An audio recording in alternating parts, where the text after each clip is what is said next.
ನಿವೃತ್ತ ಕರ್ನಲ್ ನಟೇಶ್ ಅವರು ಹಾಸನದಿಂದ ನಮ್ಮ ಜೊತೆಗೆ ಲೈವ್ನಲ್ಲಿದ್ದಾರೆ. ನಟೇಶ್ ಅವರೇ, ಸರಿ ಆಯ್ತಾ, ಸರಿ ಆಗಲಿಲ್ವಾ ಇದು 3 ದಿನಗಳ ಯುದ್ಧದ ನಂತರ? I think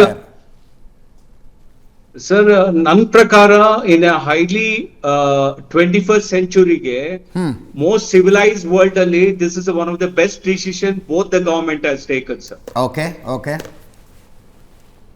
Reason one is, we as a non-violence country, right, we never ever want to attack any of the countries, sir. Idalli ಹೌದು.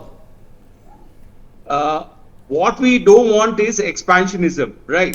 Correct. And what we don't want is terrorism.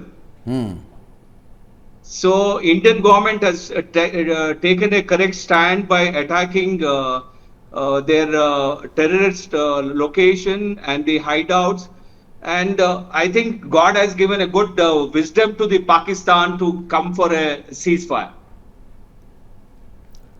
ಇದರ ಹೊರತುಪಡಿಸಿ ಬೇರೆ ದಾರಿ ಅವ್ರ ಹತ್ರ ಇರಲಿಲ್ಲ. War sustain ಮಾಡೋ capacity ಇರಲಿಲ್ಲ. ಇನ್ನೊಂದು 3 ದಿವಸನೋ 4 ದಿವಸನೋ ಆಗಿದ್ರೆ. Not only that, idu ಒಂದು opportunity for both the government to sit across again, start doing dialogue after so many years. ಹೌದು. ಅಲ್ಲ, ಈಗೇನು ಡೈಲಾಗ್ ಆರಂಭ ಆಗುತ್ತೆ ಅಂತ ಅರ್ಥ ಅಲ್ಲ.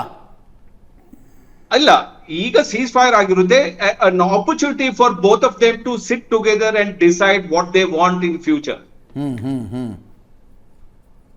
ಸಿ, ಇಷ್ಟರವರೆಗೆ ಮಾತುಕತೆನೇ ನಡೀತಾ ಇರ್ಲಿಲ್ಲ. ಅಟ್ಲೀಸ್ಟ್ ಈ ಕಾರಣದಿಂದಲಾದ್ರೂ ಮಾತುಕತೆ ಕೂತ್ಕೊಳ್ತಾರೆ ಏನು.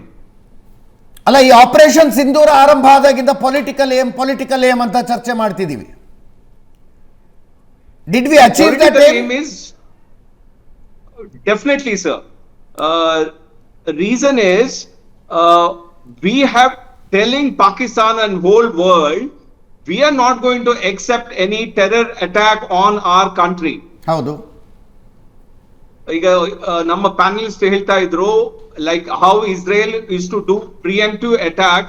In next time onwards, we may also start doing the same thing what Israel is doing. Okay. And hereafter we will not accept any nonsense of terror attack from Pakistan soil or any of the country's soil, and we will give a correct befitting reply for that. Yes.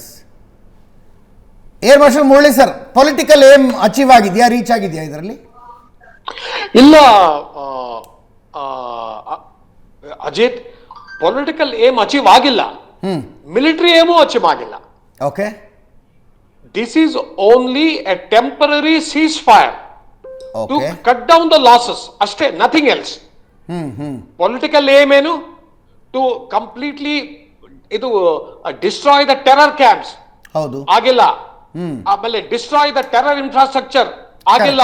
Stop the terror funding. ಆಗಿಲ್ಲ. ಆಮೇಲೆ ನಮ್ದು military aim ಏನು? ಅದನ್ನ ಅವ್ರನ್ನ Pakistan completely degrade their facility and make them achieve total air superiority and hit their installations and bring them to their knees. ಆಗಿಲ್ಲ. But ಏನಾಗಿದೆ, ಎರಡೂ ಕಡೆ ಸಾವು ನೋವಿನ ಸಂಖ್ಯೆ ಜಾಸ್ತಿ ಆಗಿದೆ.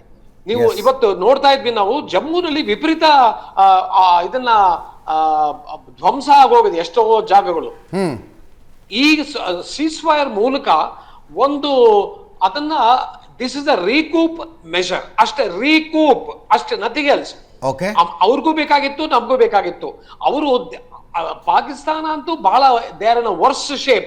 ಅವ್ರ ಹತ್ರ ಇವತ್ತು ಯಾವ ತರ ಎಕ್ವಿಪ್ಮೆಂಟು ಇಲ್ಲ, ಅವ್ರ ಮೊರಾಲು ಇಲ್ಲ, ಅವ್ರಿಗೆ ಲಾಸಸ್ಸು ಅವ್ರಿಗೆ ವಿಪರೀತ ಜಾಸ್ತಿ ಆಗಿದೆ.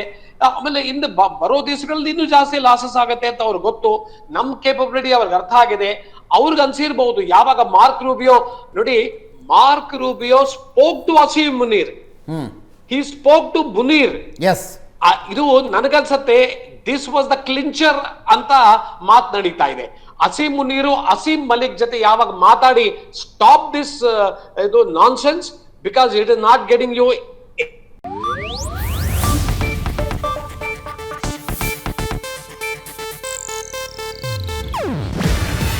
ಇದು ಏಷ್ಯಾನೆಟ್ ನ್ಯೂಸ್ ನೆಟ್ವರ್ಕ್ ಪ್ರಸ್ತುತಿ. ನೀವು ನೋಡ್ತಿದ್ದೀರಾ ಏಷ್ಯಾನೆಟ್ ಸುವರ್ಣ ನ್ಯೂಸ್.